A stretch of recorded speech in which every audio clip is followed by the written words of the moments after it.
Untuk mengamankan aksi unjuk rasa penolakan Undang-Undang Cipta Kerja, pihak kepolisian akan mengedepankan pola pengamanan secara persuasif dan humanis. Selain ratusan personil gabungan, sejumlah kendaraan taktis juga disiagakan di sejumlah titik aksi seperti di flyover dan depan gedung DPRD Sulawesi Selatan. Sejumlah buruh dan pekerja berunjuk rasa di seluruh Indonesia termasuk di Makassar, Sulawesi Selatan setelah DPR RI mensahkan rancangan Undang-Undang Cipta Kerja pada hari Senin lalu. Tempatkan di sekitar gedung DPRD di sini. Untuk hari ini, untuk padanya sebagai saya di flyover, jumlah personil di sini 159 orang.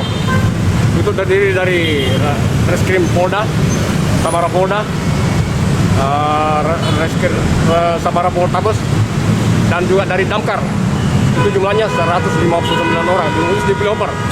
Dan untuk DPR ada padalnya masing-masing di lokasi tersebut. Pola pengamanannya yang jelas kami tetap humanis dalam pelaksanaan tugas itu. Tidak ada itu dilarang menggunakan kekerasan, apalagi menggunakan senjata api.